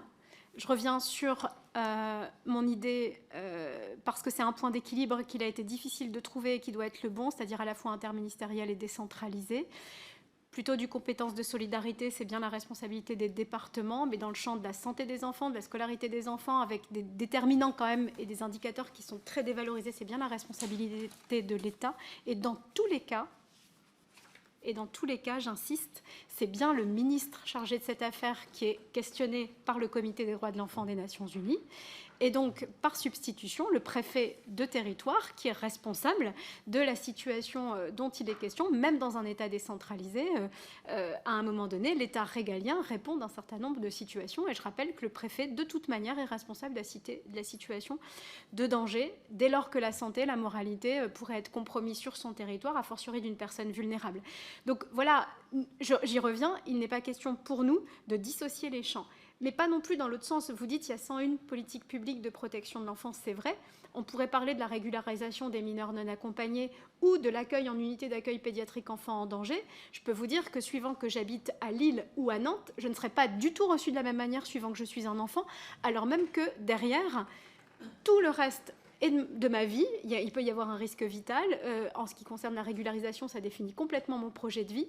Et donc on voit bien que la question des disparités territoriales ne concerne pas seulement la question des collectivités locales, mais aussi de l'État lui-même, de l'État régalien, et que c'est un vrai sujet pour nous. Je précise d'emblée que dans cette ligne-là, le Conseil national de la protection de l'enfance a toujours dit son immense attachement à l'organisation des comités départementaux de la protection de l'enfance et l'incompréhension dans laquelle nous nous trouvions que la loi de février 2022 ne l'ait pas imposée d'emblée sur l'ensemble du territoire. En tout cas, ça, c'était une position majoritaire, très largement majoritaire au sein du Conseil national. Et probablement, y a-t-il là une ligne à suivre? Il nous semble, pour maintenant répondre plus concrètement, que la question de la recentralisation, c'est un sujet qui est stimulant, parce que ça nous permet de poser les vraies questions qu'on pose, notamment autour du financement, du contrôle et des rôles de chacun, notamment de l'État dans la mise en œuvre de la politique publique de protection de l'enfance. Mais on est très nombreux à savoir que ça reste une question stimulante mais théorique, dans la mesure où l'État n'a absolument pas la capacité, je ne parle pas de financement, je parle même de la capacité organisationnelle aujourd'hui à conduire cette politique publique. Donc vous voyez bien qu'on n'est pas dans un champ de telle ou telle religion.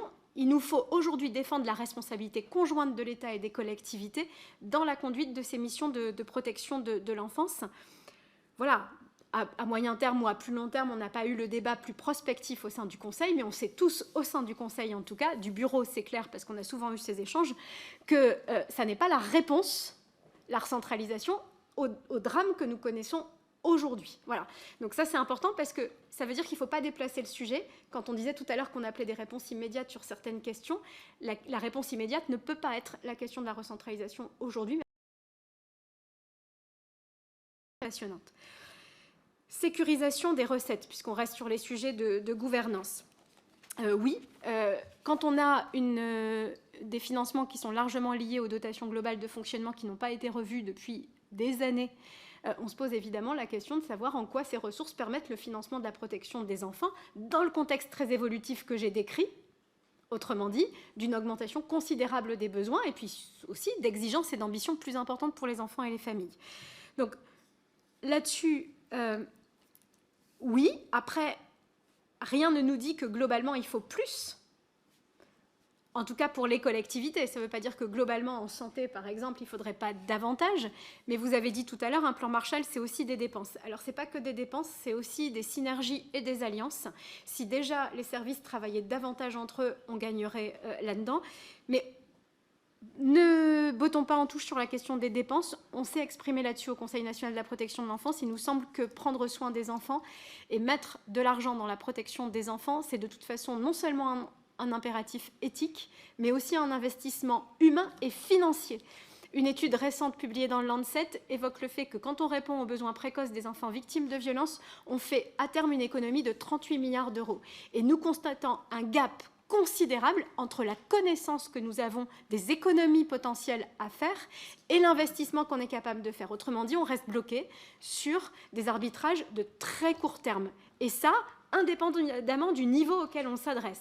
Vous nous avez demandé, la protection de l'enfance est-elle une variable d'ajustement dans les budgets départementaux? Bien entendu, je ne suis pas partout sur les sujets, mais on travaille avec de nombreux départements. Ce qui nous remonte aujourd'hui des services dans les départements, c'est de vraies alertes. Alors d'abord, considérer que les départements, globalement, ont mis beaucoup plus d'argent sur la protection de l'enfance ces dernières années, qu'ils n'ont pu le faire pour beaucoup d'entre eux que parce qu'il y avait l'évolution des DMTO, qui était une évolution favorable dans les années 21-22, ce qui n'est plus le cas aujourd'hui. Donc évidemment, les craintes sont maximales aujourd'hui. Et ce qu'on entend, qui nous terrifie, c'est que c'est pas la politique publique de protection de l'enfance, manifestement aujourd'hui, globalement, qui fait variable d'ajustement, avec un vrai sentiment quand même d'une prise de conscience des présidents de département, de la responsabilité, y compris pénale, qui peut être la leur par rapport au drame de plus en plus médiatisé qui concerne l'aide sociale à l'enfance. Par contre, d'autres variables d'ajustement au sein des politiques publiques, y compris celles de protection de l'enfance, autour d'interventions qui paraissent moins urgentes, voire même poussées dans l'adversité. Voilà, ce n'est pas un jugement. Hein. L'idée, par exemple, qu'on pourrait faire sortir plutôt des dispositifs d'aide sociale à l'enfance un certain nombre d'enfants, avec des vraies questions dans notre groupe Sentinelle autour des sorties de l'aide sociale à l'enfance, ce qui est un énorme problème parce qu'on sait aujourd'hui de manière scientifique que c'est les allers-retours entre l'aide sociale à l'enfance et les familles qui sont les plus destructrices à terme dans les trajectoires et sur les cohortes pour les enfants. Donc si on joue à l'apprenti sorcier alors que les enfants vont bien dans le dispositif, on court un gros risque que finalement ça nous coûte à tous infiniment plus cher, au-delà des drames que ça pourrait représenter pour les enfants dans les familles. Pour les MNA, vous avez vu que volontairement, je n'ai pas abordé ce sujet parce qu'il me semble que la question très sensationnaliste des MNA occupe beaucoup l'espace, alors même que c'est un vrai sujet, mais qu'il n'est pas l'explication de la crise que nous connaissons. Tout ce que je vous ai dit tout à l'heure existe indépendamment de la question MNA. Tous les territoires ne sont pas concernés de la même manière par la question des MNA. Il y a une augmentation de l'activité, c'est indéniable, et dans l'augmentation globale que j'évoquais, la population des mineurs non accompagnés tient une part de cette augmentation, en particulier pour les plus grands, mais une part très relative par rapport à l'évolution globale que j'ai décrite. Elle joue sur la question des jeunes majeurs essentiellement, des grands et des jeunes majeurs. Pourquoi? Parce qu'ils entrent tard dans les dispositifs, donc proportionnellement, ils sont plus représentés. Évidemment, sur les 18-21 ans, c'est arithmétique, c'est assez logique. Il y a une vraie difficulté et qui est très récente par contre, dont je voudrais vous dire un mot, c'est la question non pas de l'accompagnement des mineurs non accompagnés, c'est-à-dire les enfants qui nous sont confiés sur décision judiciaire après évaluation des situations, mais sur la question de la prise en charge des personnes qui se présentent pour être mises à l'abri. Puisque là, on a une majorité des personnes qui se présentent pour être mises à l'abri qui sont des adultes. Et même si les textes internationaux qui s'imposent à nous imposent une présomption de minorité, on est dans une tension quand on est les acteurs de la protection de l'enfance délicate, parce qu'on ne peut pas accueillir dans les mêmes lieux les enfants et les adultes, voire même parfois, dans certains cas, avec des suspicions, d'accueillir dans nos institutions des passeurs. Enfin, on ne sait pas qui est victime dans les gens qui se présentent. Et là, pour le coup, sur la question de la pression sur la mise à l'abri, pour les territoires qui sont concernés, et ça n'est pas du tout général par rapport au tableau que j'ai dressé, mais pour les territoires qui sont concernés par les présentations sur la mise à l'abri, là, il y a effectivement un effet qui amène les personnes qui ne sont pas concernées par le droit d'asile à n'avoir pour seul recours que la possibilité de se présenter comme mineurs non accompagnés, quel que soit l'âge qu'ils ont, ce qui est une énorme difficulté pour les territoires d'accueil, mais c'est une question qui est très importante pour ces territoires d'accueil, mais qui n'est pas générale au système de protection de l'enfance. Pour précision, et ça avant que j'assure la présidence du CNPE, le CNPE s'est toujours historiquement prononcé pour que la question de l'évaluation de minorité et de mise à l'abri soit une compétence régalienne de l'État, sous l'autorité du ministère de la Justice. Ça a toujours été le cas, c'est-à-dire sous le contrôle du juge. Là, on interroge la question régalienne des vérifications documentaires, qui sont des prérogatives vraiment de l'État régalien. Et il existe déjà une cellule, vous le savez, d'orientation des mineurs non accompagnés au ministère de la Justice. Donc, c'était Michel Créoff à l'époque qui présidait le CNPE.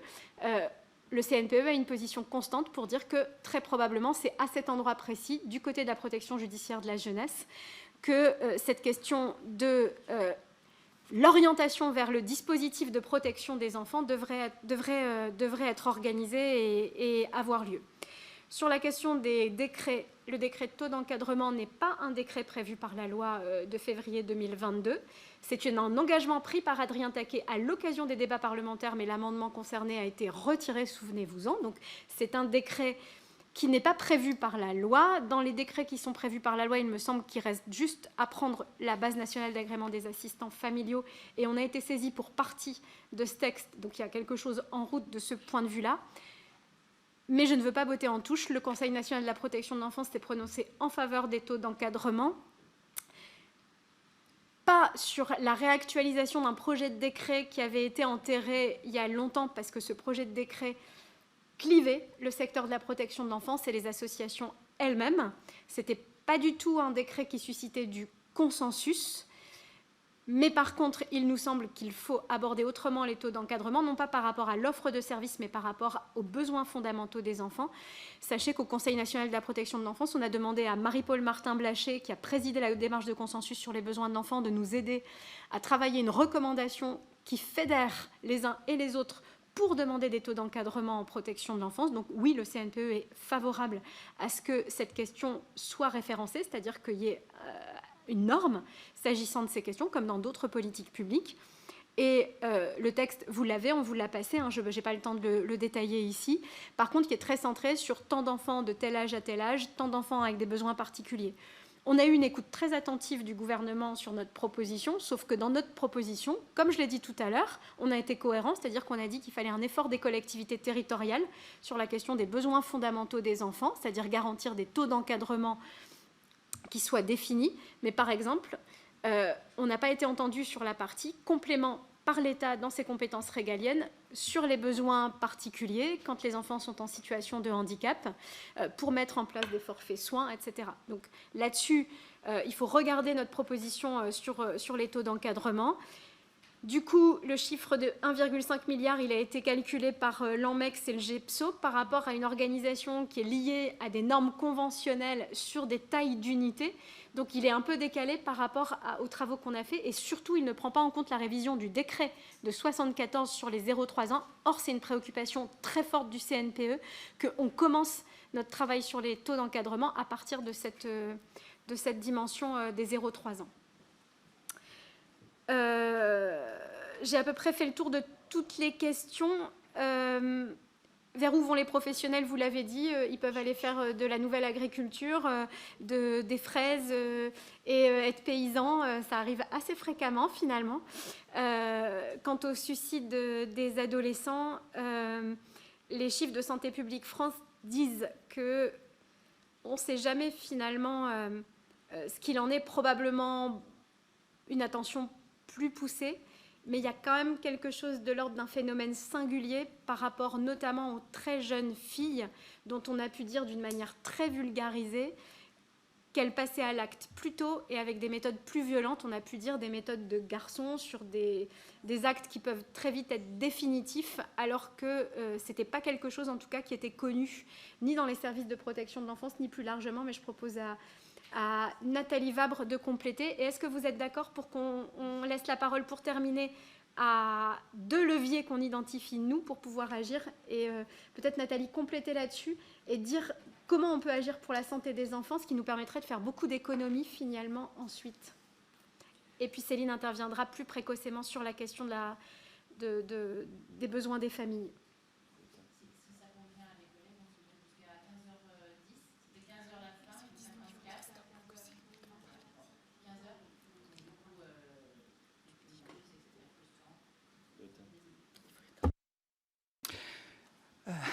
Bonjour Madame la rapporteure et mesdames et messieurs les députés. Sur la question du suicide, c'est global, pas seulement les enfants effectivement protégés, avec un phénomène vraiment très important, comme tu l'as redit Anne, dans les urgences pédiatriques, parce qu'ils sont reçus dans les urgences pédiatriques, d'enfants plus jeunes, garçons et filles, avec des idées suicidaires et des tentatives de suicide, et un tsunami, on peut dire, avec probablement un effet crise Covid qui est venu aggraver, révéler un mal-être global. Alors effectivement, concernant spécifiquement les enfants de la protection de l'enfance, on sait qu'ils sont, si on veut parler économie, surconsommateurs de soins d'urgence. Ce sont des enfants qui sont hospitalisés plus longtemps et plus souvent que les enfants de la population générale et qui sont moins bien soignés que ceux de la population générale. Ils ont rarement un médecin traitant, ils n'ont pas de médecin référent traitant, donc il y a plus de consommation de SOS médecins, de recours aux urgences pédiatriques par exemple. Donc ça, il y a plein de travaux qui le montrent. Et puis, alors que ce sont des enfants qui ont plus de besoins que les enfants de la population générale, c'est-à-dire qu'ils ont les besoins en santé de tous les enfants, mais en plus, ils ont les besoins particuliers liés au fait qu'il y a une surreprésentation du handicap et des situations de surhandicap, c'est-à-dire qu'on peut avoir une maladie chronique ou une situation de handicap, et si on vit dans un milieu maltraitant, ça va, ou très négligent, ça va produire des effets de surhandicap, d'aggravation des conditions de santé de l'enfant, et puis des besoins spécifiques liés au traumatisme vécu. Alors certains disent expérience adverse, moi je préfère dire expérience négative, traumatisme, violence, négligence vécue font qu'il y a des besoins spécifiques. Donc ils ont d'un côté plus de besoins, et en plus ils sont moins bien soignés, donc de notre point de vue, une inéquité de traitement, une inéquité d'accès aux soins, d'accès à la prévention qui est vraiment inéthique, qui est catastrophique et qui coûte cher parce que, comme dirait ma grand-mère, il y a des choses, du pas cher qui coûtent cher, c'est-à-dire qu'à dépenser moins maintenant, effectivement, on dépense beaucoup plus d'argent après sur des questions de soins somatiques et psychiques, parce qu'effectivement, la santé mentale, c'est quelque chose de très visible et qu'on voit, mais c'est aussi des conséquences qui peuvent être à court, moyen, long terme sur la santé physique, et puis sur les questions de auto et hétéro-agressivité également. Donc voilà, des coûts à distance qui vont être très importants, alors qu'il y a des leviers. Moi, quand je parle de la santé, évidemment, enfin, nous toutes, nous parlons de la santé globale, c'est-à-dire au sens OMS, somatique, psychique et sociale, et ces 3 volets sont intriqués. On ne peut pas dissocier l'un de l'autre. Donc, 2 programmes de parcours de soins qui ont été pensés dans le cadre d'ailleurs de la première équipe du premier CNPE et qui se sont développés.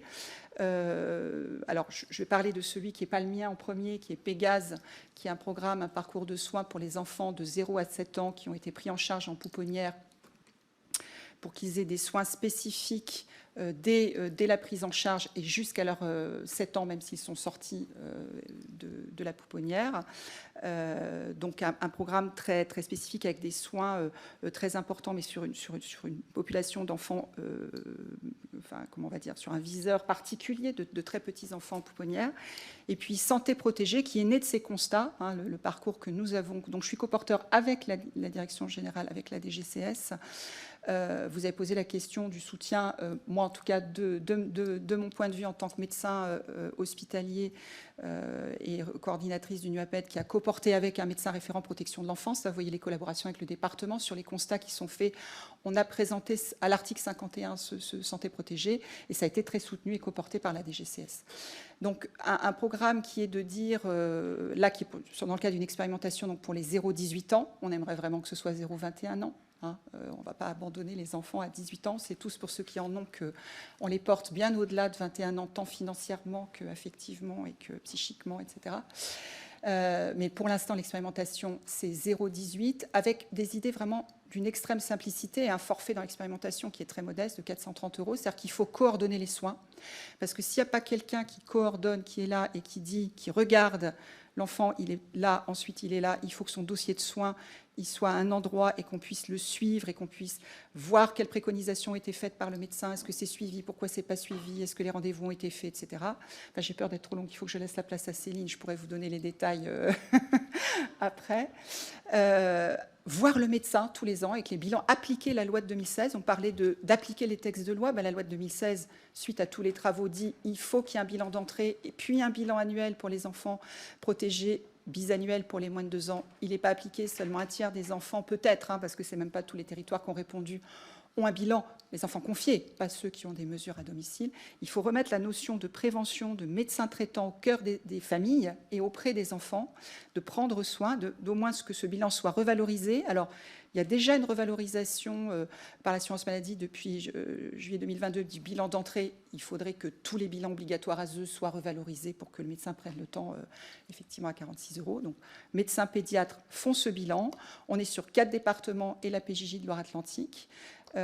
Et que l'on fasse une gradation des soins en remettant les professionnels de ville, aussi bien pour la médecine générale et la pédiatrie, que pour les professionnels en santé mentale précoce. Vous savez, le drame, les assises, le rapport sur les assises de la pédiatrie et de la santé de l'enfant va être présenté vendredi prochain. Ces parcours de soins y ont bien sûr une bonne place.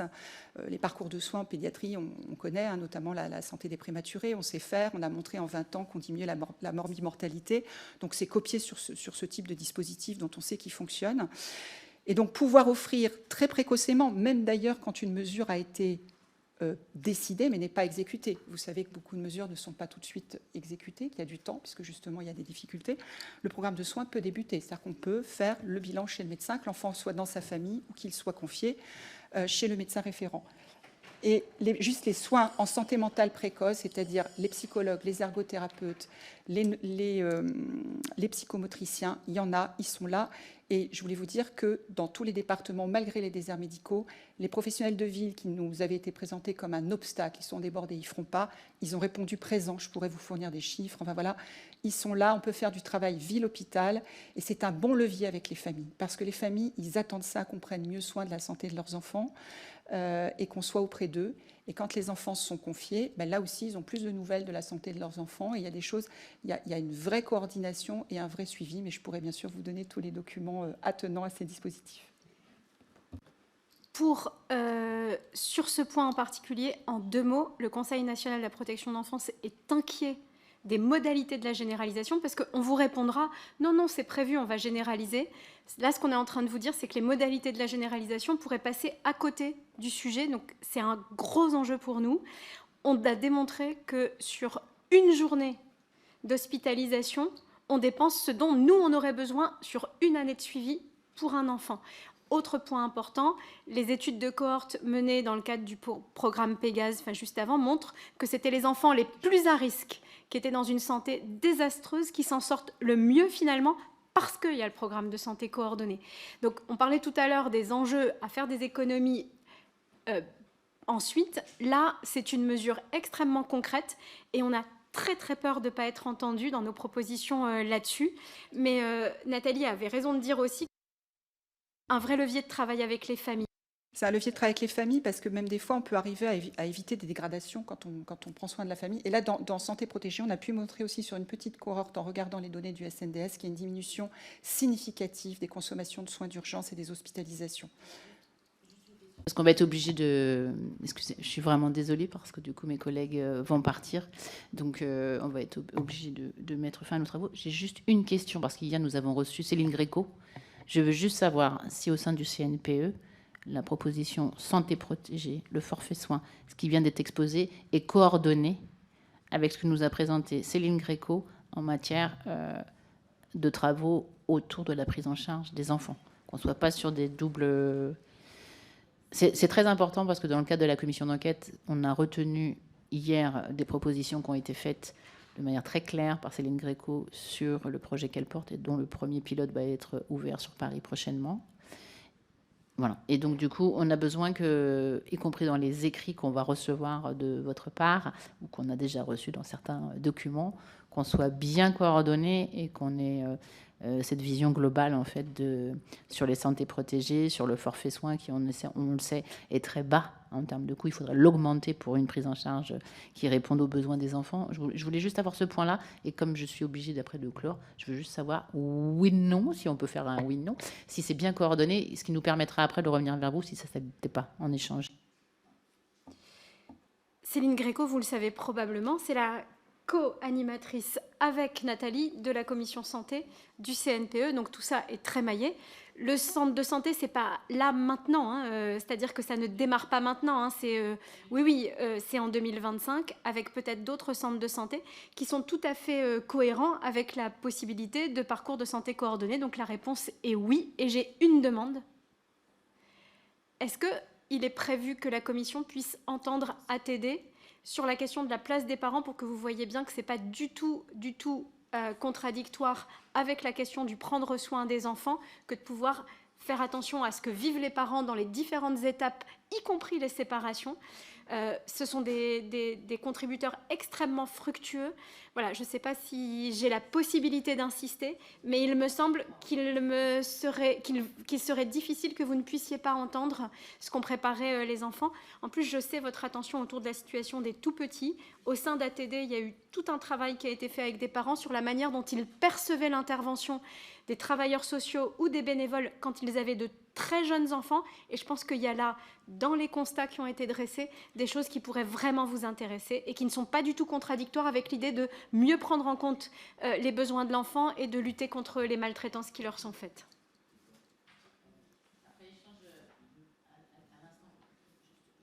Oh, voilà. Moi, personnellement, il est 15h06. Mes collègues sont repartis parce qu'il y a des séances, enfin, il y a différentes choses à l'Assemblée. Par contre, moi, je suis d'accord de garder 10 minutes de plus et de finir, par exemple, à 15 pour laisser la parole dans le cadre de nos travaux, puisque nous sommes en commission d'enquête, que c'est filmé, c'est public. Voilà. Donc, en tout cas, pour que ce soit... Parce que c'est assez frustrant, je vous le dis de ma place, d'avoir les échanges qui sont les nôtres et de couper court à ces échanges. Pour autant, vous l'avez vu, les collègues membres pourront prendre, évidemment, ils pourront regarder nos visios qui sont publics, mais voilà, in fine, ils ne sont pas présents, à part quelques-uns qui sont restés avec nous. Voilà, donc c'était juste pour vous le dire. Si vous souhaitez, on peut aussi faire de cette manière-là et finir à 15 pour permettre... la prise de parole prévue qui était normalement faite. Oui, donc ça nous convient. Maintenant, si, indépendamment des quelques minutes, et je ne doute pas que vous serez très intéressés par ce qui vient de vous être dit, si vous avez une possibilité dans la commission de pouvoir recevoir par ailleurs ATD, ça nous paraît être quelque chose de tout à fait essentiel. Non, juste rapidement, nous, c'est une proposition qu'on appuie. Dans le cas où ça ne serait pas possible, moi je suis président du groupe d'études sur la précarité, pauvreté, sans-abrisme, etc. On peut aussi programmer une audition avec ce groupe d'études, qu'on n'aura pas à force de... Mais on pourra peut-être, je ne sais pas si on pourrait l'accoler ou pas à la commission d'enquête, mais en tout cas, on peut mettre à disposition le groupe d'études pour faire une audition en partenariat, en collaboration avec vous. Ça, c'est possible.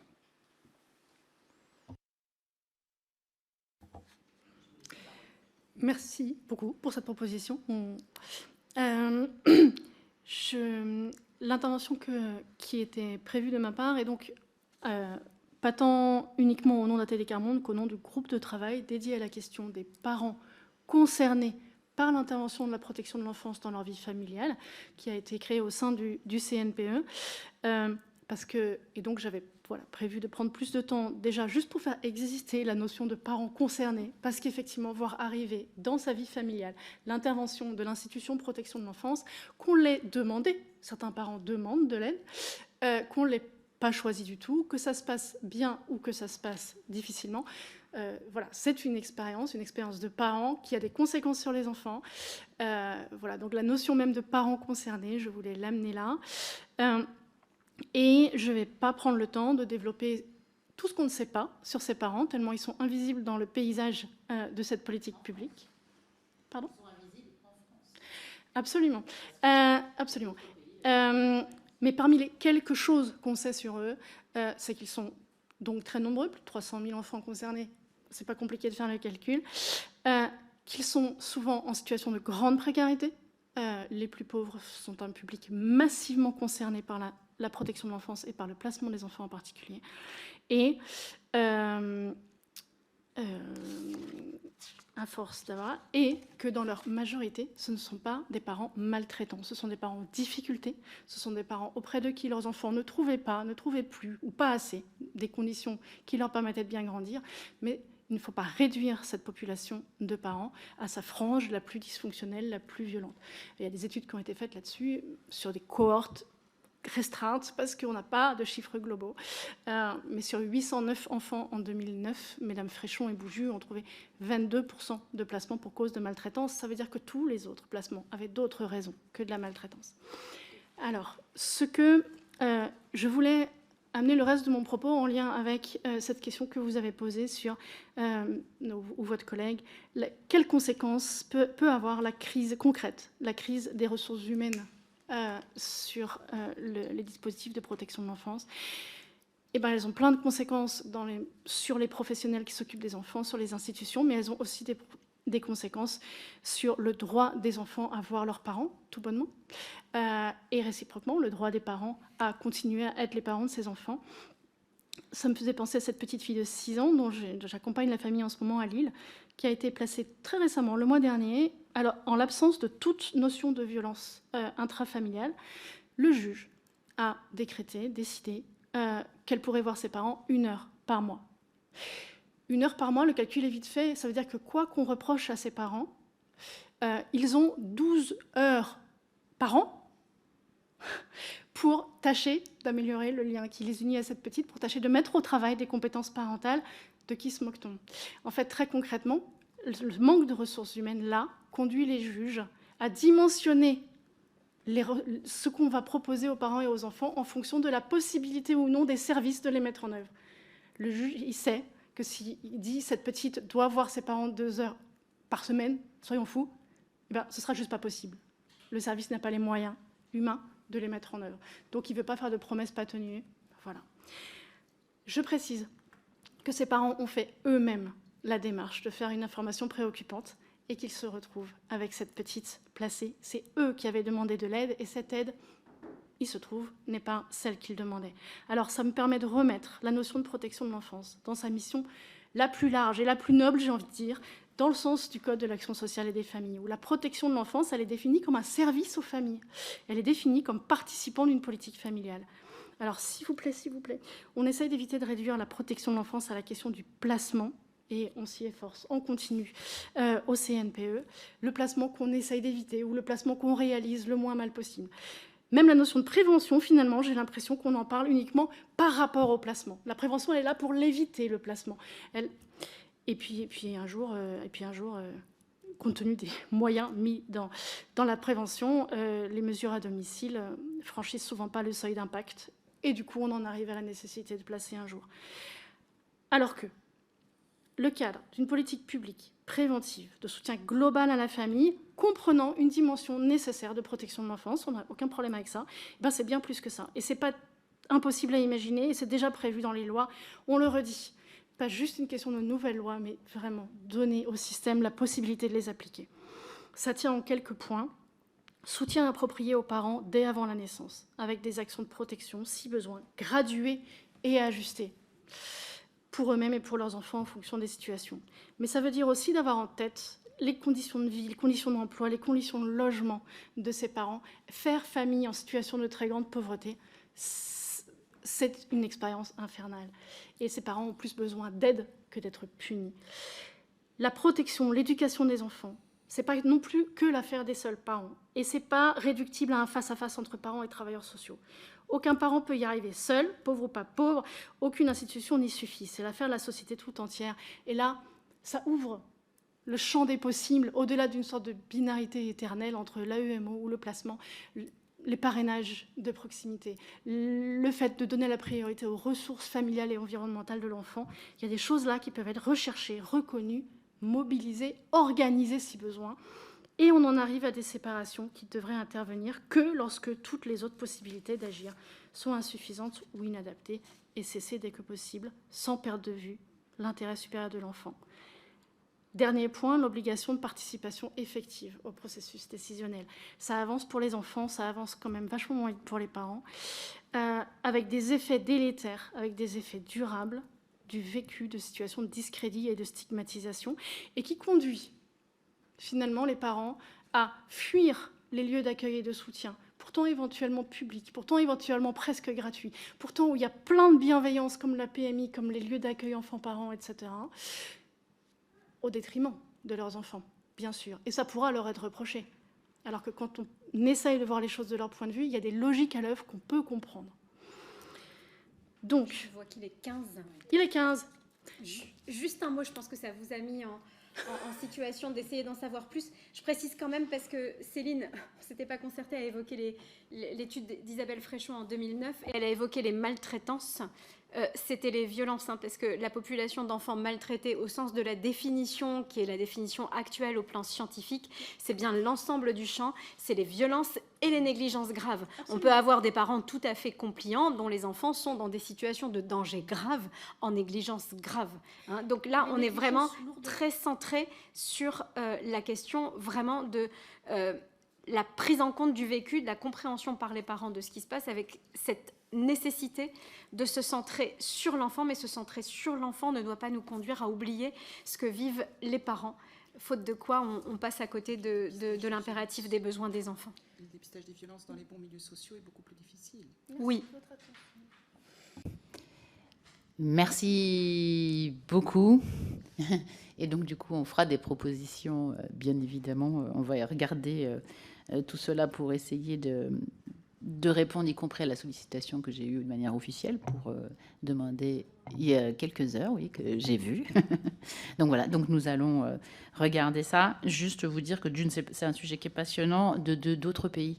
On ne le dit pas assez parce qu'on est centré sur franco-français, mais la richesse de l'expérience, y compris canadienne, mais aussi en Europe, montre qu'il y a d'autres chemins, et c'est la France qui, depuis des années, travaille vraiment, pour le coup, en silo pour les services, et puis aussi auto-centré sur soi. Et donc, du coup, c'est qu'il y a de très belles expériences sur ce que vous venez d'évoquer. Ça s'appelle le Centre social pédiatrique au Québec, et qui regarde de manière globale et environnementale le soin autour de l'enfant et de sa famille, et qui mobilise les compétences parentales et cette guidance parentale très importante. Voilà, donc du coup, je ne redonne pas la parole. Notre prochaine réunion, merci donc aux collègues, vous avez donc éclairé nos travaux, merci beaucoup.